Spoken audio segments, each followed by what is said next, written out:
முதலமைச்சர் மு.க.ஸ்டாலின் சென்னை அப்போலோ மருத்துவமனையில் அனுமதிக்கப்பட்டுள்ளார். முதல்வர் ஸ்டாலினுக்கு காலை நடைபயிற்சியின் போது லேசான தலைசுற்றல் ஏற்பட்டதாகவும் இதற்காக மருத்துவமனையில் அனுமதிக்கப்பட்டுள்ளதாகவும் சென்னை அப்போலோ மருத்துவமனை நிர்வாகம் தெரிவித்துள்ளது. முதல்வர் கூறிய அறிகுறிகளுக்கு ஏற்ப மருத்துவ பரிசோதனைகள் நடைபெறுவதாகவும் தெரிவிக்கப்பட்டுள்ளது.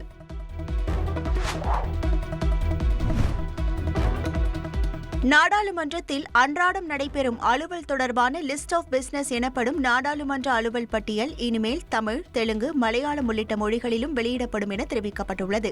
அதன்படி அவை தமிழ், தெலுங்கு, கன்னடம், மலையாளம், ஒடியா, மராத்தி உள்ளிட்ட 10 மாநில மொழிகளில் மொழிமாற்றம் செய்து வழங்கப்பட உள்ளது.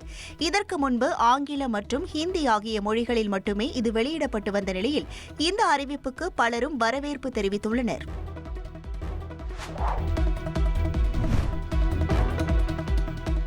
அவையில் முழக்கம் எழுப்புவதாக இருந்தால் வெளியே செல்லுமாறு மக்களவை சபாநாயகர் ஓம் பிர்லா தெரிவித்தார்.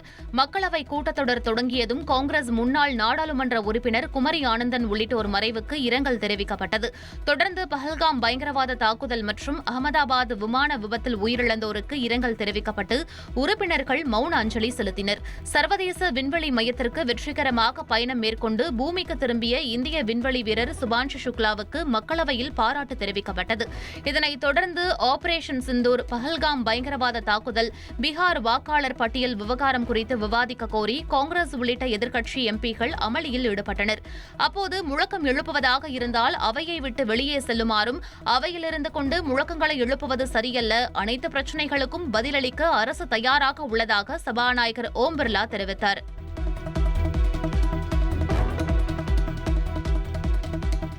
பஹல்காம் தாக்குதல், கீழடி அறிக்கை உள்ளிட்ட விவகாரங்களை முன்வைத்து மாநிலங்களவையில் எதிர்க்கட்சிகள் அமளியில் ஈடுபட்டன. மாநிலங்களவை கூடியதும் அண்மையில் விமான விபத்தில் மறைந்த குஜராத் முன்னாள் முதலமைச்சர் விஜய் ரூபானி உள்ளிட்டோரின் மறைவுக்கு இரங்கல் தெரிவிக்கப்பட்டது. இதனைத் தொடர்ந்து பஹல்காம் பயங்கரவாத தாக்குதல், ஆபரேஷன் சிந்தூர், கீழடி ஆய்வறிக்கை உள்ளிட்டவை தொடர்பாக விவாதிக்க கோரி காங்கிரஸ், திமுக உள்ளிட்ட எதிர்க்கட்சி எம்பிக்கள் ஒத்திவைப்பு தீர்மான நோட்டீஸ் வழங்கினர். இதனை ஏற்க மாநிலங்களவை தலைவர் ஜெகதீப் தங்கர் மறுத்துவிட்டார். இதனைத் தொடர்ந்து பேசிய மாநிலங்களவை எதிர்க்கட்சித் தலைவர் மல்லிகார்ஜுன கார்கே, பஹல்காம் தாக்குதலில் இதுவரை பயங்கரவாதிகள் பிடிக்கப்படவில்லை என்றும் அமெரிக்க அதிபர் டிரம்ப் தனது தலையீட்டால் மட்டுமே போர் நிறுத்தம் ஏற்பட்டதாக 24 முறை கூறியுள்ளதாகவும் தெரிவித்தார். அப்போது குறுக்கிட்டு பேசிய மாநிலங்களவை முன்னவர் ஜே.பி. நட்டா, ஆபரேஷன் சிந்தூர் குறித்து பேச இந்திய அரசு அனைத்து வழிகளிலும் தயாராக உள்ளதாக தெரிவித்தார்.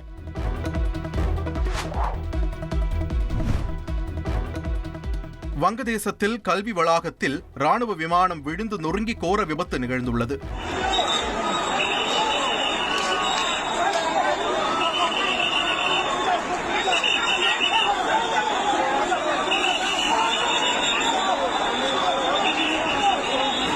டாக்காவில் F-7 BGI என்ற ராணுவ விமானம் புறப்பட்ட சிறிது நேரத்திலேயே தியாபாரி பகுதியில் உள்ள கல்வி வளாகத்தில் விழுந்து நொறுங்கி தீப்பிடித்து எரிந்தது. மாணவர்களின் வகுப்பு நிறைவடைந்த சமயத்தில் இந்த கோர விபத்து நிகழ்ந்ததால் பெரும் பதற்றம் ஏற்பட்டு மாணவர்கள், ஆசிரியர்கள் அலறியடித்து ஓடினர்.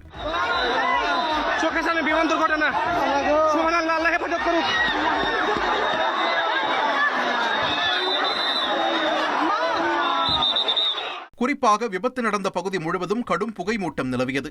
தகவல் அறிந்து சம்பவ இடத்திற்கு விரைந்து சென்ற ராணுவம் மற்றும் தீயணைப்புத் துறையினர் தீயை கட்டுப்படுத்தி மீட்பு பணியில் ஈடுபட்டனர். விமான விபத்தில் விமானத்தை இயக்கிய பைலட் உயிரிழந்ததாக கூறப்படும் நிலையில் 15ற்கும் மேற்பட்டோர் உயிரிழந்துள்ளதாக தகவல்கள் தெரிவிக்கின்றன. மக்கள் நெருக்கம் அதிகம் இருந்த பகுதி என்பதால் உயிரிழப்புகள் அதிகரிக்கலாம் என்றே அஞ்சப்படுகிறது.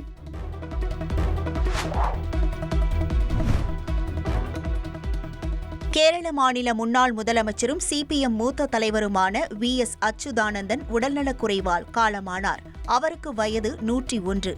1923ஆம் ஆண்டு அக்டோபர் மாதம் ஆலப்புழாவில் பிறந்த இவர் குட்டநாட்டில் நடந்த விவசாயிகள் போராட்டத்தில் பெரும் பங்காற்றினார். பின்னர் சுதந்திர இயக்கத்தில் சேர்ந்து அங்கிருந்து கம்யூனிஸ்ட் கட்சியில் இணைந்தார். 1964ஆம் ஆண்டு சிபிஎம் தொடங்குவதற்கு அச்சுதானந்தன் முக்கிய நபராக இருந்துள்ளார். கேரள சட்டசபை தேர்தலில் 10 முறை போட்டியிட்டு 7 முறை வெற்றி பெற்றுள்ளார். 2006 முதல் 2011 வரை கேரள முதல்வராக இருந்தார். 2016ஆம் ஆண்டு பினராயி விஜயன் முதலமைச்சரான போது அவருக்கு நிர்வாக சீர்திருத்த ஆணையத்தின் தலைவர் பதவி வழங்கப்பட்டது. இந்த நிலையில் மாரடைப்பு ஏற்பட்டு கடந்த ஜூன் 23 அன்று திருவனந்தபுரத்தில் உள்ள தனியார் மருத்துவமனையில் அனுமதிக்கப்பட்ட அச்சுதானந்தன் தொடர் சிகிச்சை பெற்று வந்த நிலையில் காலமானார். இவரது மறைவு அரசியல் வட்டாரத்தில் பெரும் சோகத்தை ஏற்படுத்தியுள்ள நிலையில் பலரும் தங்களுடைய இரங்கலை தெரிவித்து வருகின்றனர்.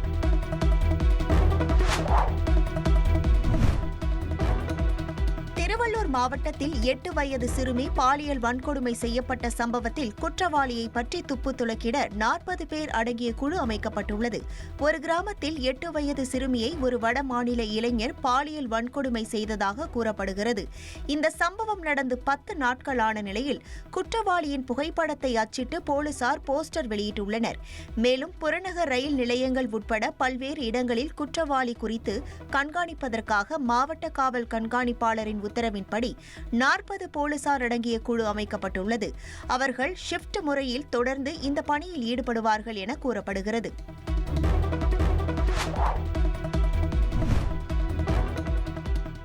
தலைமை செயலாளருக்கு எதிராக நீதிமன்ற அவமதிப்பு வழக்கை விசாரணைக்கு எடுத்துக் கொண்டதில் உயர்நீதிமன்றம் மகிழ்ச்சி கொள்ளவில்லை. மாறாக தர்ம சங்கடமான நிலையில் உள்ளதாக நீதிபதி தெரிவித்த கருத்து பரபரப்பை ஏற்படுத்தியுள்ளது. பணியின் போது உயிரிழந்த அரசு ஊழியர்களின் வாரிசுகளுக்கு கருணை அடிப்படையில் வேலைவாய்ப்பு வழங்குவது தொடர்பாக சென்னை உயர்நீதிமன்றம் தாமாக முன்வந்து நீதிமன்ற அவமதிப்பு வழக்கை விசாரணைக்கு எடுத்தது. இந்த வழக்கு விசாரணையின் போது முன்னாள் தலைமை செயலாளர் சிவதாஸ் மீனா, தற்போதைய தலைமை செயலாளர் முருகானந்தம் ஆகியோர் நேரில் ஆஜராகியிருந்தனர். இந்த விவகாரத்தில் எடுக்கப்பட்ட நடவடிக்கைகள் குறித்து பதில் மனுவும் நிபந்தனையற்ற மன்னிப்பு கோரி இருவரும் தாக்கல் செய்த மனுவை ஏற்றுக்கொண்ட நீதிபதி உடனடியாக நடவடிக்கைகளை அமல்படுத்த உத்தரவிட்டு வழக்கை முடித்து வைத்தார்.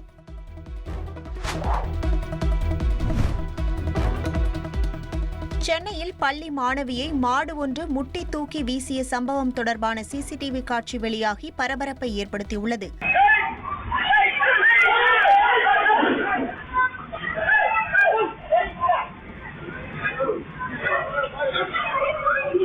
பல்லாவரம் அடுத்த அனகாபுத்தூர் பகுதியைச் சேர்ந்த 7ஆம் வகுப்பு மாணவி அஸ்வினி என்பவர் சாலையை கடப்பதற்காக நின்று கொண்டிருந்தார். அப்போது திடீரென அந்த வழியாக அதிவேகமாக ஓடி வந்த ஒரு எருமை மாடு ஆக்ரோஷத்துடன் மாணவியை முட்டி தூக்கி கீழே தள்ளியது.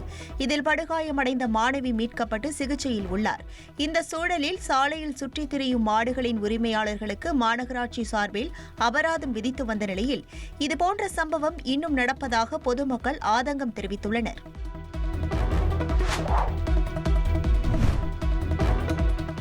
மும்பை ரயில் குண்டுவெடிப்பு வழக்கில் குற்றம் சாட்டப்பட்ட 12 பேரையும் விடுதலை செய்து மும்பை உயர்நீதிமன்றம் உத்தரவிட்டுள்ளது.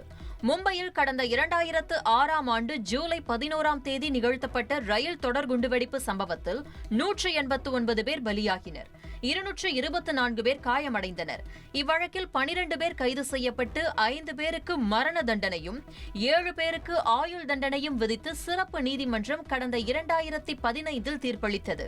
இதை எதிர்த்து தாக்கல் செய்யப்பட்ட மனுக்களை விசாரித்த மும்பை உயர்நீதிமன்றம் குற்றச்சாட்டுகளை சந்தேகத்திற்கு இடமின்றி நிரூபிக்க தவறிவிட்டதாக கூறி 12 பேரையும் விடுதலை செய்து உத்தரவிட்டுள்ளது. படப்பிடிப்பின் போது உயிரிழந்த ஸ்டண்ட் மாஸ்டரான மோகன்ராஜின் குடும்பத்திற்கு இயக்குநர் ப. ரஞ்சித் 20 லட்சம் ரூபாய் நிதி உதவி அளித்துள்ளார். வேட்டுவம் திரைப்படத்தின் படப்பிடிப்பின் போது அவர் உயிரிழந்த நிலையில் அவரது குடும்பத்தினருக்கு ப. ரஞ்சித் உள்ளிட்ட பல தரப்பினரும் இரங்கல் தெரிவித்தனர். இந்த சூழலில் மறைந்த ஸ்டண்ட் மாஸ்டர் மோகன்ராஜின் குடும்பத்திற்கு நடிகர் சிம்பு 1 லட்சம் ரூபாய் நிதி வழங்கியுள்ளார். அதேபோல நடிகர் விஷால் மோகன்ராஜின் பிள்ளைகளின் கல்வி செலவை ஏற்பதாக அறிவித்துள்ளார். மேலும் நடிகர் தக்ஷன் விஜய் அவரது பிள்ளைகளின் படிப்பு செலவிற்காக 25,000 ரூபாய் அளித்துள்ளார்.